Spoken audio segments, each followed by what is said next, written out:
So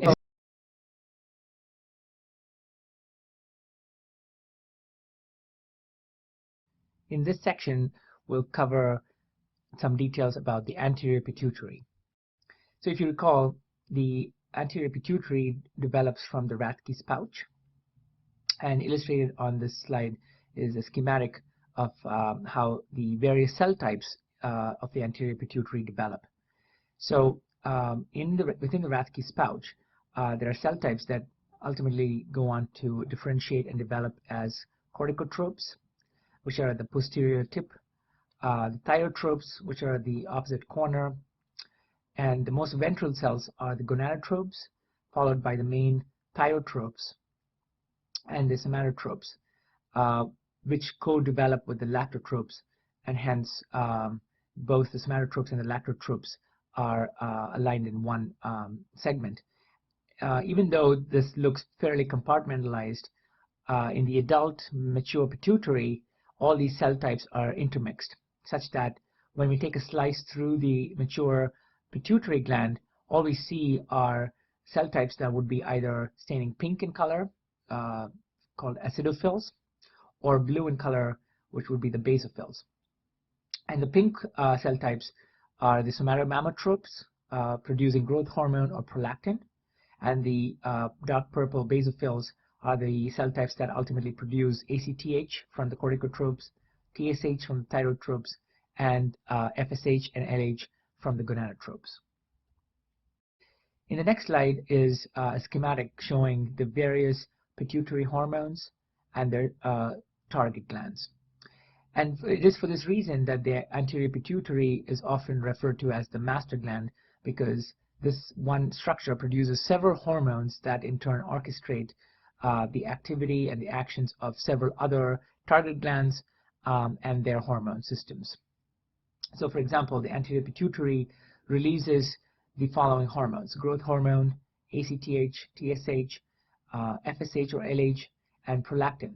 And each of these hormones in turn work on their target glands, such as liver for the growth hormone, adrenal cortex for ACTH, the thyroid for TSH, the gonads for the gonadotropes, and the breast for prolactin.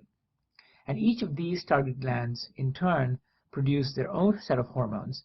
For example, liver produces IGF-1, or the old name called somatomedin. The adrenal cortex produces several of the steroid hormones, which we will cover in the adrenal section, primarily being cortisol, aldosterone or testosterone. Thyroid, of course, produces thyroid hormone, and then the gonads produce, depending on the sex, either estrogen or testosterone. And each of these hormones in turn then feed back to the pituitary to form the negative feedback loop that we talked about in the introductory section. And sitting on top of the anterior pituitary is the hypothalamus. And each of the pituitary hormones in turn are actually regulated by a specific hypothalamic hormone indicated in this slide. So each of the pituitary hormones are in turn again regulated by a releasing hormone from the hypothalamus, and together they form the final hypothalamic pituitary target gland axis that we'll cover in individual detail in the subsequent sections. So in the next slide is the details about the hypothalamic hormones themselves. So for example, anytime you see a suffix of RH, which is releasing hormone, it indicates that that hormone is coming from the hypothalamus. If the suffix is SH, like for example TSH or FSH or LH, that's a hormone that's coming in from the pituitary. So the releasing hormones are released from the hypothalamus. So for example, GHRH is released from the hypothalamus and regulates the release of growth hormone, which is released from the pituitary. Similarly, CRH, which is released from the hypothalamus, works on ACTH, which is released from the pituitary. TRH, which is thyroid releasing hormone from the hypothalamus, works on the pituitary to release thyroid stimulating hormone, or TSH, and so on. And so each of these hormones in turn release the hormones from the pituitary, and the pituitary then works on the target gland to release its individual target gland hormones. This is illustrated in more detail in a schematic form in the next slide, where we see the hypothalamic hormone working on the pituitary and the pituitary then working on the target gland, which all in turn form a nice negative feedback system. So for example, let's take the HPG axis, or the hypothalamic pituitary gonadal axis. So from the hypothalamus, GnRH is released, gonadotropin releasing hormone. That works on the pituitary gland to release LH and FSH, and then that in turn releases the sex steroids, depending on whether it's the ovary or the testes, which then feeds back to the pituitary or the hypothalamus and shuts down its production. So that's classical negative feedback.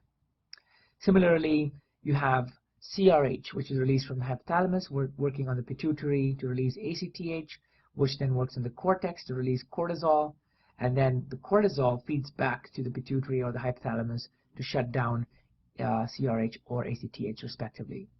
And then finally, again, looking at the HPT axis, the hypothalamic pituitary thyroid axis, you have TRH releasing the TSH from the pituitary, and then TSH releasing in turn thyroid hormone from the thyroid gland, which then feeds back to both the hypothalamus and the pituitary to shut down TRH and TSH production. So each of these in turn form their own feedback systems and in essence control the release of each of these hormones. And again, we will cover these in individual detail. So in the rest of this section, we will sort of look at all of the anterior pituitary hormones as a whole and get back to this individual systems subsequently. So we talked about in the very introductory section the classification of the hormones themselves, either as peptide hormones or as steroid hormones. So in this section, we'll look at the peptide hormones specifically in more detail, because most of these peptide hormones, as I mentioned to you earlier, are released from the anterior pituitary. So the peptide hormones can be further broken down into these three categories as glycoproteins, somatomammotropins, or something called the POMC, or the pro-opiomelanocortin gene products. And we'll cover what each of these are in the next three slides. So first, the glycoproteins. So glycoproteins basically are the group of hormones from the anterior pituitary that share a common alpha subunit. So as you see from this slide, there's at least three different hormones, LH, FSH, and TSH, all released from the anterior pituitary and all having an identical alpha subunit. The only differentiating factor between each of these three hormones is in the beta subunit. So it is in fact the beta subunit that gives the specificity and makes each individual hormones unique. I recently discovered a hormone from the placenta rather than from the anterior pituitary, also the glycoprotein, along with the similar structure as the anterior pituitary hormones, and it's called HCG. So HCG also has the same alpha subunit, but has a very different beta subunit, and it is for this reason that we use beta HCG as the test that we use to test if a woman is pregnant or not, because it is the beta subunit that is truly unique and significant for each of these hormones, which otherwise are fairly identical. So together, LH, FSH, TSH, and HCG form the glycoprotein class of the peptide hormones. In terms of the second category, somatomammotropins, the two major hormones in this case, again from the anterior pituitary, are growth hormone and prolactin. If you look at the structure of both of these hormones, they are nearly identical. And if you look at the source of their cell types, they're also very similar in the sense that they both co-originate together. Another hormone, not from the anterior pituitary, from the placenta though, called HPL, or human placental lactogen, is also very similar in structure to both growth hormone and prolactin. So those three hormones together form the category called somatomammotropins. And the final category of the peptide hormones from the anterior pituitary are those hormones that are derived from the POMC gene product. And ACTH is a perfect example of that. So now let's look at the POMC gene products and why they're so important. So the example for the POMC gene product is ACTH, but there are 4 other hormones that are also made from the same single gene, which include the lipotropins, MSH, and beta endorphins. In the next slide, it shows in a schematic way how the different splicing of this one gene, POMC, leads to these different hormones. So for example, both alpha MSH and ACTH are both made from the same splice product. And it is for this reason that when ACTH is made, alpha MSH is also co-secreted. And alpha MSH is the hormone that provides the pigmentation of our skin. Depending on where the splice happens, beta lipotropins are also formed, and further splicing of that gene then can give rise to other forms of MSH or beta endorphins. And beta endorphins, again, as you would recall, are the hormones that are actually released by the action of opioids. So again, POMC gene is a single gene in the corticotrope, and depending on the splicing, you get 4 different hormones made from this one gene, which includes ACTH, MSH, beta endorphins, and the beta lipotropin.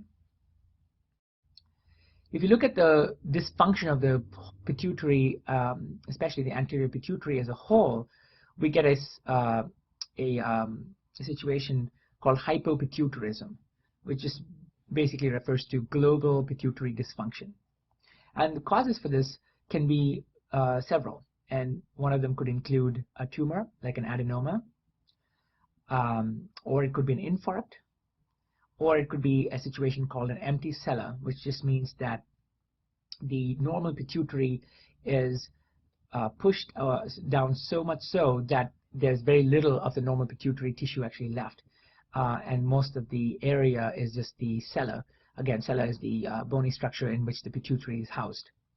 And depending on the cause, there could be different manifestations of each of them, but the end result is essentially the same thing, which is global pituitary dysfunction, which can lead to very non-specific type of symptoms such as weakness, weight loss, lethargy, some very non-specific personality changes, loss of libido or amenorrhea, and in very severe cases, if there is true dysfunction where you're not able to produce any ACTH, it could even result in sudden death, especially if exposed to a stressful stimuli. If this phenomenon happens in the setting of childbirth, there is a specific name associated with that phenomenon, and that's called Sheehan syndrome. And Sheehan syndrome is essentially hypopituitarism, but specifically in the setting of childbirth.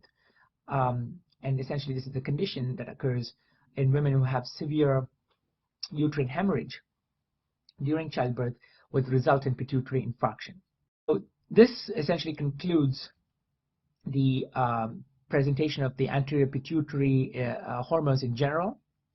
We learned that the anterior pituitary is the master gland because it produces several different hormones, each of which then work on their target glands, and the target gland hormones then in turn feedback both to the pituitary and the hypothalamus to form a negative feedback system, and it is the negative feedback that essentially maintains regulation and therefore homeostasis of each of our organ systems.